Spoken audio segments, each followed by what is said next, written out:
नमो सिद्धाणं नमो आयतीयाणं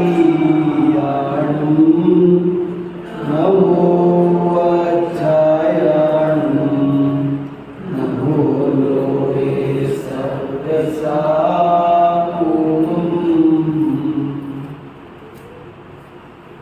पिछली बार हमने ये समझा था कि जैन धर्म स्वच्छता के बारे में क्या कहता है।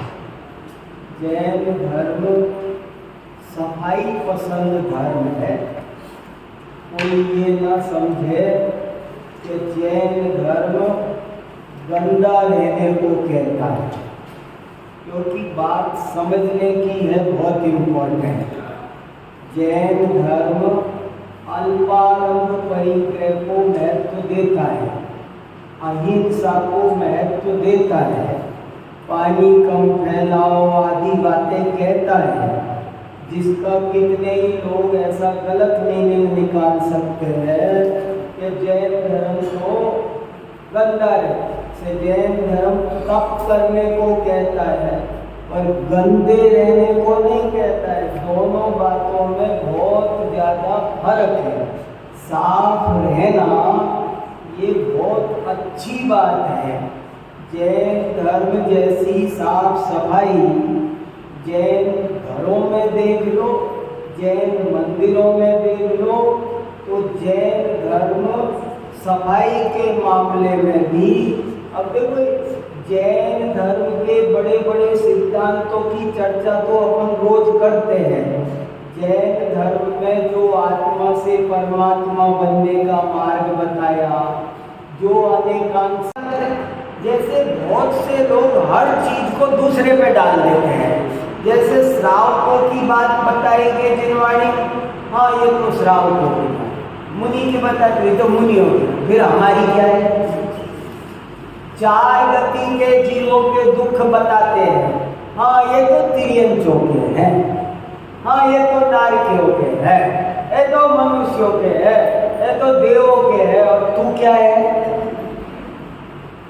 अरे चारों गतियों के दुख मेरे हैं।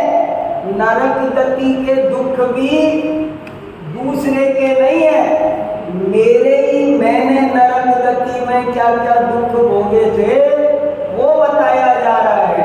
अपने पर घटाओ, हर चीज अपने पर घटानी चाहिए। तो देखो क्या कितना बढ़िया लिखा, यथा समिति पंच संति तिस्रश्च गुप्तया अहिंसा व्रत रक्षार्थम कर्तव्यादेश तो गई। अहिंसा व्रत की रक्षा के लिए श्रावकों को भी 5 समितियों और 3 गुप्तियों का देशतः पालन करना चाहिए। देशतः माने पार्शियली, थोड़ा सा आंशिक, और 3 गुप्ती होती है। 5 समितियों की तरह ही 3 गुप्तियां होती है। मन गुप्ती, वचन गुप्ती, काय गुप्ती। क्या फर्क होता है गुप्ती में और समिति में? क्या अंतर है? गाड़ी चौथे गियर पे चल रही हो, उसे गिरा के दूसरे पे ले आना ये समिति है, और बंद कर देना वो गुप्ती है। समझ में आया? समिति और गुप्ती में क्या फर्क है? जैसे भाषा समिति कहती है कि तुम बोलो पर उटपटांग मत बोलो, अच्छे से बोलो। लेकिन वचन गुप्ती कहती है अच्छे से भी मत बोलो, बोलो ही मत। समझ में आया? मनोगुप्ती क्या कहती है कि सोचो ही मत। अब भाषा जो ऐसा समिति है वो क्या कह रही है कि भोजन तो करो पर देखभाल के वो करो। और जो गुप्ती होगी वो क्या कहेगी? नहीं, करना ही नहीं। संयम और तप में क्या फर्क होता है? 10 धर्म आएंगे ना अभी, बहुत से लोगों को पता नहीं। संयम में और तप में क्या अंतर है? संयम का मतलब है कि कंट्रोल करना, और तप का मतलब है पूरी तरह ब्रेक लगा देना, खत्म, स्पीड खत्म करने का नाम तप है। मैं एक बार खाना खाऊंगा, ये है संयम, और बिल्कुल नहीं खाऊंगा। संयम और तप में फर्क है। ऐसे ही समिति और गुप्ती में क्या फर्क है कि समिति में बुरा छोड़ो, अच्छा करो, लेकिन गुप्ती कहती है बुरा भी मत करो, अच्छा भी मत करो ही मत, तुम तो ज्ञाता दृष्टा रह जाओ। ये फर्क है गुप्ती में। तो कहा मुनि महाराज के तो ये 8 चीज है ही है, ये 5 समिति और 3 गुप्ती, ये बहुत बढ़िया चीज मानी गई। हमारे शास्त्रों में बहुत सैकड़ों पेजों में इनका वर्णन है, और ऐसा लिखा गया है अष्ट प्रवचन मात्रिका, ये जिनवाणी के 8 माल हैं, रत्न है ये। जो इन 8 को पाल लेगा उसे जिंदगी में कहीं कोई संकट नहीं आएगा। 8 चीज है, 5 समिति और 3 गुप्ती। तो देखो कह रहे हैं साफ साफ, पहली बात तो ये इम्पोर्टेंट मिली आज कि ये केवल मुनियों के लिए नहीं है, बल्कि श्रावकों को भी अपनी शक्ति अनुसार, अगर मैं वचन गुप्ती पालूं तो क्या दिक्कत है? कुछ नहीं, हेलो, तुम्हारी शक्ति हो तो पालो। मन गुप्ती, वचन गुप्ती, काय गुप्ती, क्या फर्क है काय गुप्ती में और ईर्या समिति में? ईर्या समिति में तो चलना तो है, पर देख के चलना है, और काय गुप्ती में चलना ही नहीं है, बाहुबली की तरह खड़े हो जाओ। बाहुबली भगवान ईर्या समिति पाल रहे थे कि नहीं?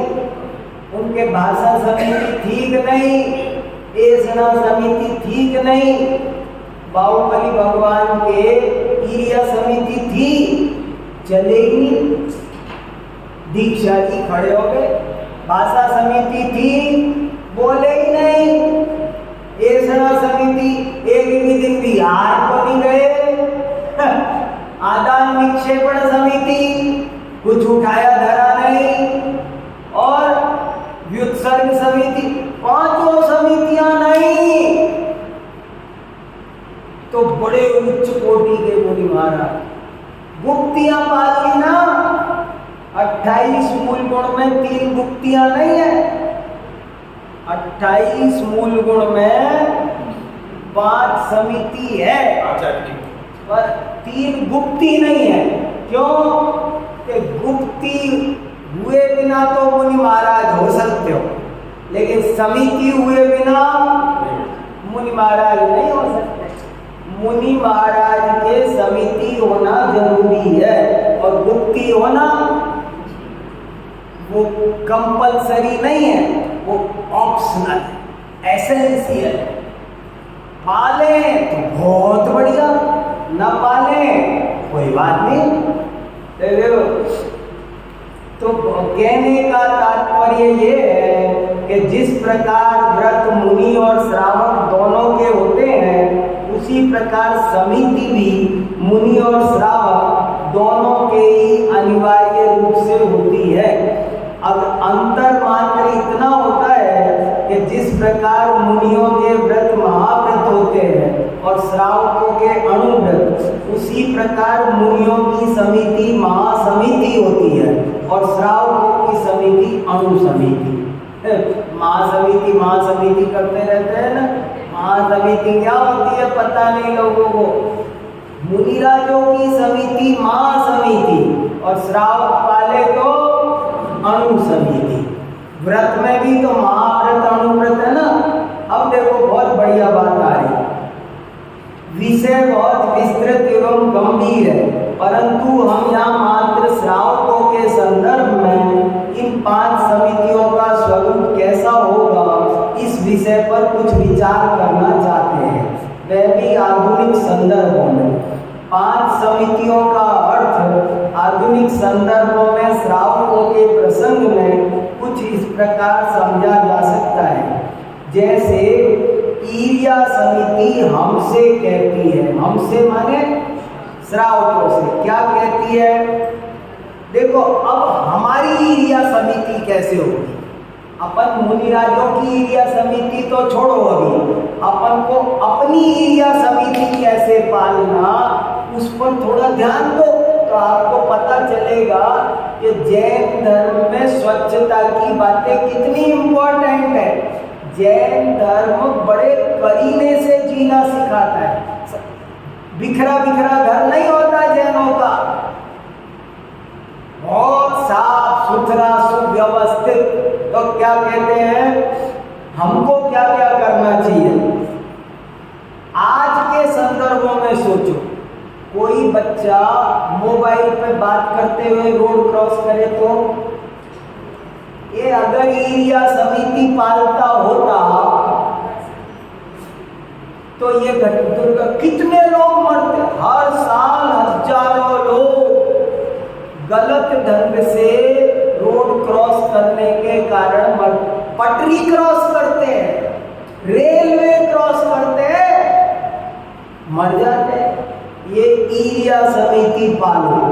हे श्रावक, तुम तो ईर्या समिति पालो। हमारी ईर्या समिति क्या कि हमको साइकिल, स्कूटर, गाड़ी ये भी देख कर चलो। पैदल तो चलो जो चलो ही, गाड़ी भी ऐसे थोड़ी गाड़ी चला लो और आगे कुत्ता आ जाए तो चढ़ा दो।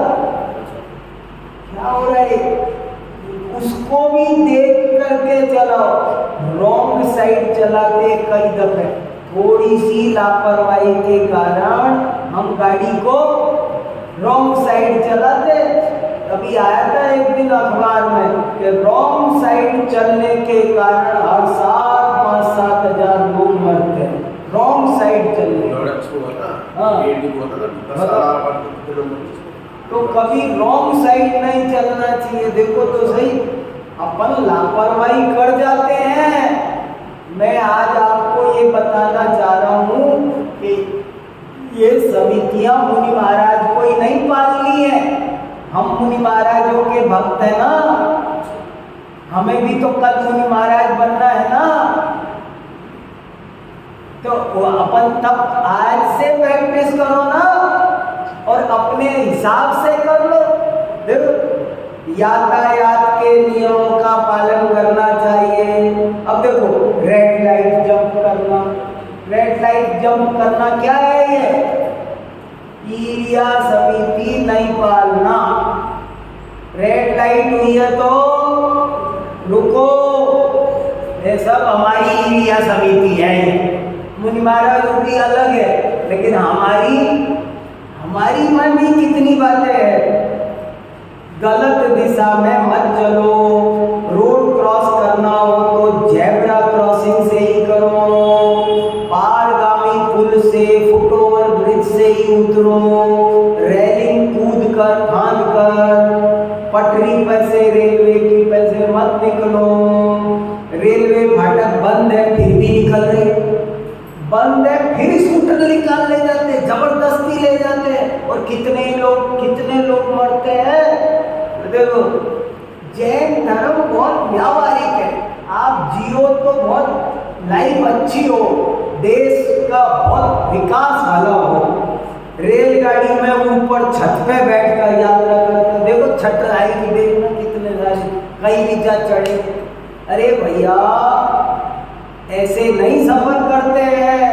लटक के दरवाजे पे एक हाथ से लटके हुए चलते, भाग रहे, गिर जाते हैं, कितने मर जाते हैं, पीछे से परिवार को दिक्कत। चलते समय वार्तालाप मत करो, फोन पर मत करो, हंसी ठट्टा नहीं करो। चलन न खादामी हसन न वासे, हर चीज विवेक के साथ है। फोन पर बात करते हुए सड़क पार नहीं करना चाहिए। गाड़ी चलाते समय भी फोन उठा लेते हैं। अब अब एक हाथ से फोन पे बात करते जा रहे, फोन उठा रहे, मिला रहे, कर रहे, ट्रांसफर कर, क्या दुर्घटना, कितने एक्सीडेंट होते हैं फोन की वजह से। अमेरिका में बहुत बड़ा फाइन है। तो देखो, फोन पर बात करते हुए सड़क पार नहीं करना गाड़ी, और गाड़ी की ओवर स्पीड नहीं, हर जगह जो स्पीड है वही रखना चाहिए। अब ये सब बातें शास्त्रों में कहीं पढ़ी है आपने? आज मैं पढ़ा रहा हूँ। हाँ, नहीं, कभी भी हमारी श्रावकों की एरिया समिति में हम पाल रहे हैं क्या? कभी कभी कुछ लोग मुनि महाराजों की कमी निकालते हैं। अरे अपनी कमी बताओ ना, तुम क्या कर रहे हो वो बताओ। देखो, इसी प्रकार की अन्य भी गमनागमन संबंधी समस्त सावधानियां एरिया समिति में गर्भित जाननी चाहिए, क्योंकि उनके नहीं पालने से स्वयं को कष्ट होगा, हिंसा होगी, जीव दया नहीं बनेगी। बहुत लंबी बात है, मैं शॉर्ट में बता रहा हूँ। दूसरी बात, भाषा समिति। भाषा समिति हमसे क्या कह रही? गाली गलौज नहीं करो। अशे कितने ही लोगों की जबान में गाली होती है, उनको पता ही नहीं होती, और जब तक मुंह में 2-4 बार बोल, दिन में 20 बार गाली निकालेंगे, मुंह में ही चढ़ी हुई है। अरे भैया, ये गालियां क्यों दे रहे हो? ये गालियां बकना बहुत गंदी आदत है, बहुत घोर पाप बंद का कारण है। सुनने वाले को तो बुरी लगती है, तुमको भी पाप लगता है। क्रोध, मान, माया आदि से युक्त वचन मत बोलो, असत्य मत बोलो, अहितकर मत बोलो, अनावश्यक मत बोलो, अनुचित अवसर पे मत बोलो। जब मौका हो तब बोलो, जब मौका बिन मौके पर नीकी पे फीकी लगे, बिन अवसर की बात, बिना अवसर, जब मौका नहीं है तब तुम वो बात कर रहे हो तो शादी रही है और कह रहे हो ये दूल्हा दुल्हन में से पहले कौन मरेगा वैसे? अरे तो हमने कहा ये क्या बोल, क्यों? मैंने कोई अलग गलत प्रश्न पूछा है? ये तो होता ही है ना, कोई न कोई मरता तो है ही ना, एक ही तो पहले मानेगा। अरे लेकिन ये बात अभी करने की नहीं है। मौके, किस मौके पे क्या बात? मान लो मैं मेरे कॉलेज से रिटायर हो रहा हूँ आज, और आपको मैंने बुलाया कि मेरी रिटायरमेंट की पार्टी में आओ, तो आपने कहा इसमें क्या, एक दिन दुनिया से ही रिटायर होना है। अरे आज ये बात करने का दिन नहीं है, आज थोड़ा शुभकामना दो कि भाई अब आपका आगे का जीवन अच्छा, ये बोलने का टाइम है कि अच्छी बात भी नीकी पे फीकी लगे, बिन अवसर की बात। तो भाषा समिति नहीं पालने के कारण हम कुछ भी बोलते, मैं तो बोलूँगा, सही बात बताऊँगा, क्यों नहीं? कोई के मेरे माइक पे मेरा नंबर आया और मैं कहूँ वो फलाना अपने मंदिर वाले वो ये करते, तो हमने कहा तुम ये माइक पे क्यों बोल रहे? मैं सही हुए, मैं क्यों डरूं? मैं क्यों डरूं? सही बात बोलूंगा। नहीं बोल सकते। भाषा समिति हम पर कहती है जबान पर ब्रेक लगाओ, सही बात भी ऐसे नहीं बोल सकते। देखो, आत्म प्रशंसा मत करो, पर निंदा। कितने ही लोगों को ये बहुत गंदी आदत होती है। कुछ लोग ऐसे मैं जानता हूँ, उनसे जब मिलो अपनी तारीफ, मैं बहुत जानता हूँ, मैं बहुत बड़ा हूँ, मैं जब देखो तब अपनी तारीफ ही तारीफ करते रहते हैं। नीच गोत्र का वंश होता है। कितने ही लोग जब देखो तब दूसरे की बुराई करते रहते हैं। ये बहुत बड़े पाप है। क्या मंदिर करेंगे, क्या और धर्म करेंगे? पहले तो आत्म प्रशंसा और परनिंदा करना आज छोड़ना चाहिए, नंबर 1। बाद में दूसरा धर्म होगा। कभी भी आत्म प्रशंसा नहीं करनी चाहिए, पर निंदा नहीं करनी चाहिए। ये पहला धर्म है। देखो तो सही, फिर देखो, चलो और आगे बढ़े। अब ऐषणा समिति, हमारी ऐषणा समिति, हमारी ऐषणा समिति क्या है कि हम जो 22 प्रकार के अवक्ष बताए, 5 प्रकार के अवक्ष बताए, वो न करें, अब रात में खाना न खाएं। हमारी ऐषणा समिति क्या है? अपने हिसाब से तो कुछ करो, टीवी देखते हुए खाना खा रहे हो, क्या क्या आ रहा है उस पर, फोन पे बात करते हुए खाना खा रहे हो, ये सब हमारी ऐषणा समिति में गड़बड़, हमारी ऐषणा समिति में गड़बड़ है। फोन पर चल रहा है, खाना खाए जा रहे हो, फोन पे देख रहे, व्हाट्सएप कर रहे, खाना खा रहे। अरे भैया, तो ये सब गलत है। तो टीवी देखते हुए, फोन पर बात करते हुए भोजन मत करो, वरना भोजन नहीं देखा जा सकेगा, जीव दया नहीं बनेगी। बातें करते हुए, हंसी ठट्टा करते हुए भोजन ना करो। भोजन और भजन दो काम पूर्ण शांति से। अपनी रसोई भी संभाल कर रखो, खाद्य सामग्री को अमर्यादित काल तक मत रहने दो, ओवर ईटिंग मत करो, भूख से अधिक भोजन नहीं करना, अतिथि को भोजन करा करके ही भोजन करो, मंदिर दर्शन करके ही भोजन करो। बिना मंदिर किए दर्शन करें तो क्या हो गया? ऐषणा समिति गड़बड़ हो गई। घर कोई आया है तो उसको कराए बिना किया तो क्या गड़बड़ हो गई? ऐषणा समिति गड़बड़ हो गई। देखो, झूठा नहीं छोड़ना चाहिए। मैं एक दफे पालीताना गया था, 5000 लोगों ने मेरे साथ खाना खाया था और एक कटोरी भी झूठन नहीं बची थी। कभी झूठन नहीं छोड़ना चाहिए। मेरे पिताजी तो बाद में थाली में पानी डाल के पी जाते। अन्न को ब्रह्म कहा है, एक दाना भी नहीं छोड़ना चाहिए। जैन समाज की भोजन व्यवस्था कार्यक्रमों में कभी कभी मुझे बहुत शिकायत रहती है कि ये क्या करो है, बहुत बढ़िया भोजन होना चाहिए। बढ़िया माने वो नहीं कह रहा कि मैं 56 पकवान होने चाहिए। बढ़िया माने थोड़ा शालीनता से खाओ, झूठन मत छोड़ो, फैलाओ मत, गिराओ मत, फेंके जा रहे थाली में ढेर सब्जी, ढेर पूरी पड़ी है, ये सब हिंसा का कारण है। उसमें जीव पैदा होंगे, किसको दोष लगेगा? जिसने छोड़ा है। तो बाजार का बना अशुद्ध भोजन मत करो। ये बाजार का खाना क्या है? ऐषणा समिति में दोष।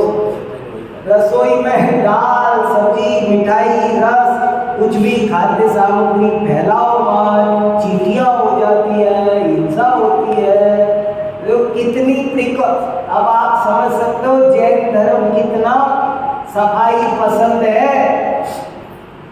आदान निक्षेपण समिति, देखो हमारी आदान निक्षेपण समिति, देखो हमको जो चीज जहाँ रखनी चाहिए वो वहाँ रखो और कहीं मत रखो। कई दफे ऐसी घटना हुई है कि पानी की बजाय तेजाब पी लिया बच्चे ने। आपने भी पढ़ी होगी अखबार में। जहाँ पर पानी की बोतल रखनी चाहिए वहीं छोड़ दी तेजाब की बोतल। बच्चा स्कूल से आया और समझा पानी रखा है, पानी पी गया, मर गया। अरे भैया, हर चीज, जरा जरा सी चीज, सिरिंज कहाँ फेंकना, इलेक्ट्रॉनिक आइटम कहाँ छोड़ना, पॉलीथीन कहाँ छोड़ना, सब सिस्टम है। कौन कचरा कहाँ डालना, नाखून काटे और डाल दिए ऐसे ही छत पे। चिड़िया चुग गई चावल समझ के मर जाती है, नाखून काट के डाल देते हैं। चिड़िया चुग जाए तो मर जाती है नाखून को।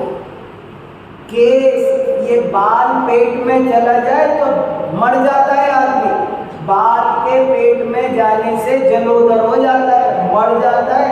मुनि महाराज ऐसे ही नहीं छोड़ते बाल आने से खाना। 2 दिन का भोजन नहीं मिला और बाल आ जाए तो भी ये नहीं कि बाल निकाल दिया और भोजन कर लिया, नहीं, भोजन छोड़ देते हैं। सोचो कितने हमारे, हम किनके शिष्य हैं, हमारे गुरु कैसे हैं, तो कुछ तो थोड़ी सी अपने गुरु की इज्जत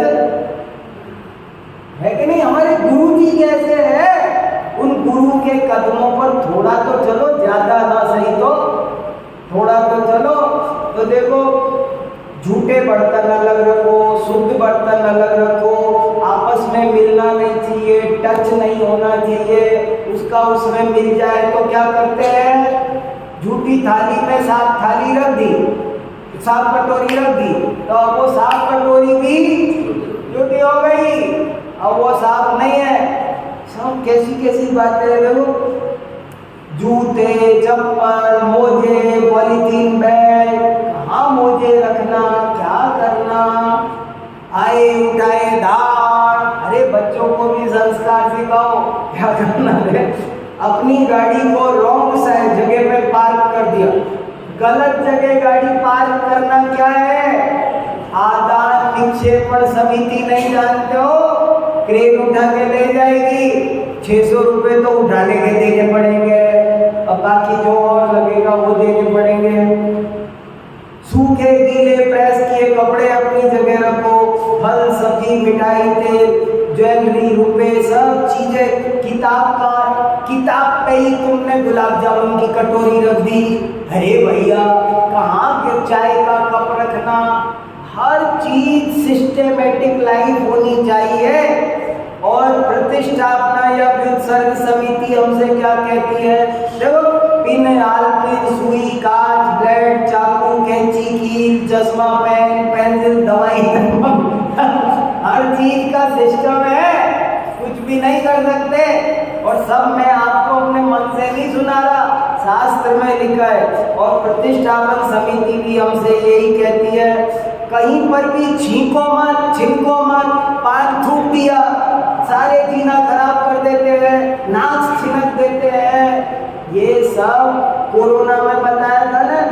तो अगर सुंदर जीवन शैली अपनानी हो तो जैन धर्म पालो, पांच समिति पालो, तब कहीं पर भी बाल पाते हैं, ऐसे नहीं पा सकते। हमारे घर में डांट पड़ती थी, कहाँ बाल पा रहे हो, बाल बा भी कहीं भी नहीं सकते हैं, क्योंकि कहीं भी बाओगे तो वे रसोई में जाए बिना नहीं मानेंगे। इसलिए कहने का मतलब ये है कि छींक आ रही तो रुमाल लगाओ, सब चीजें लिखी है शास्त्रों में, मैंने अपनी मर्जी से नहीं लिखी है, ये उन्हीं का अर्थ कर करके बताया है। आप ईमानदारी से सुन, मैंने तो खुलासा किया है, अपनी तरफ से नहीं लिखा। तो अगर हम भी ये पांच समिति पाले तो हमारा जीवन बहुत बढ़िया हो सकता है और पूरे देश में ही बहुत अच्छा स्वच्छता और सुंदरता, स्वच्छ और सुंदर देश बन सकता है हमारा। ठीक है, बहुत बढ़िया है ये, बहुत अच्छे अच्छे लेख है। इतने क्या, मैं सोच रहा हूँ 10 लक्षण के बाद कोई ग्रंथ लगाएंगे हम। बहुत मेहनत कर करके लिए 20 साल की किताब है ये, 20 साल में लिखी।